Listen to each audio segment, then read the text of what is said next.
Good morning, good day, good evening, whatever your time is. I'm Lauren Sergi, and this is Communication Q&A, where I help you figure out your sticky communication situations in work and life. Today we have a great question from Sarah, who asks, Lauren, my office has an email problem. People are taking emails the wrong way, getting offended over nothing and using passive-aggressive language. I don't like the idea of filling my email with cutesy emoji and smiley faces just to make sure people know I'm friendly, but I'm worried about inadvertently offending someone every time I hit the send button. How can I send polite, professional emails that don't get taken the wrong way? Thank you for your wisdom, Sarah. You are welcome for the wisdom, Sarah. You've hit on something that worries a lot of people. While email is a godsend in many ways, there's one arena where it causes serious stress. Email doesn't contain any of the nonverbal cues we use when interpreting someone's meaning. Tone of voice, body language, meaningful pauses, stress, rhythm, all of those get stripped away from the text. Now, any reasonable adult knows this, and if we were all perfectly logical creatures, we'd write and read emails with a completely neutral tone. But we're not built that way. Nonverbal cues are super important for how we convey and interpret a message. It's so important that when we write or read something, our brain will assign tone to those words without us even realizing it. And that tone is going to be affected by the writer or reader's mood, inclinations, personality, baggage, how well they know you, and so on. That's exactly why so many people use emojis. They're a stand-in for nonverbal cues and are actually a pretty effective way of conveying those nonverbal cues in writing so that people can more easily understand our tone and intentions. But emojis have two big drawbacks. One, they can come across as passive-aggressive, especially when they're sprinkled in messages that are actually urgent or tense. And you already identified the second problem, Sarah.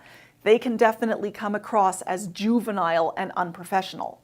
So what are we to do? How can we make our tone clear and friendly while still maintaining our professionalism? Your first step is to make sure that you use clear, direct language in your email, keeping the message to the point and making your wants and needs obvious.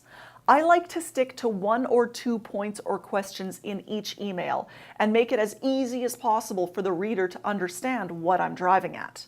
Next, if I'm dealing with a situation that has any sort of tension or that is going to be touchy with other people, I'll make sure I include context so the other person can understand where I'm coming from and why I'm asking them something. I let them know where my head is at so that the reader doesn't have to guess at it.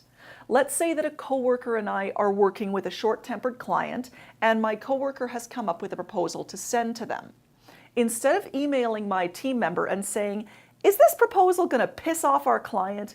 which could come across as panicky or as aggressively challenging my coworker, I would write, "Hey, I'm worried that we're going to get on the wrong side with this client. They've reacted badly to similar proposals in the past. Could that be a risk here? What are your thoughts on this?"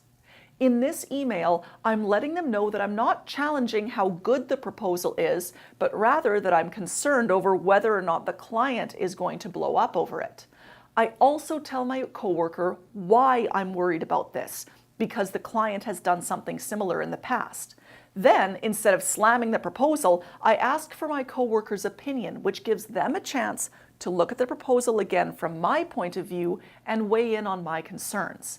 This will help them feel less defensive about their proposal and more responsive to my worries.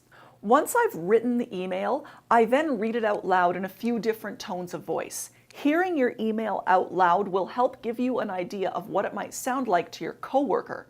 Considering your coworker's personality or their current circumstances, you're going to want to vary the tone that you read it out in. If they're a pessimistic or panicky person, use that sort of tone when reading the email. If they're under a lot of pressure or are stressed out or tired, read the email with those emotions in mind. You might discover that when you read those words out loud, with the tone that your coworker is likely to adopt, that the message sounds very different than it did in your own head when you wrote it. If that's the case, go ahead and rework your email until you're able to strike the right tone. For important emails, it might mean that you have to rework it a couple of times. And remember to keep it as short and as to the point as possible. Now, if you're dealing with a really difficult or complicated situation, you might want to reconsider using email altogether. It could be a better idea to pick up the phone, schedule a meeting, or hop on a video conference chat so that you can talk to the person in real time. This might feel strange if you're out of practice or are used to dealing with the person via email, but it can really help improve communication dynamics by bringing those nonverbal cues back into the conversation. I hope this helps you strike that more professional tone while clearing up some of the unattended offense floating around in those emails, Sarah. Now I've got a question for all of you. Do you have a favorite way of making your tone clear in your emails? Have you ever written something that was taken completely the wrong way? Share your tips or your story in the comments below. If you found this episode helpful, please click that like button, subscribe, and hit the bell for notifications about new videos, and head over to laurensergi.com to sign up for more communication tips from yours truly. Thanks so much for joining me here today, and I look forward to seeing you on the next Communication Q&A.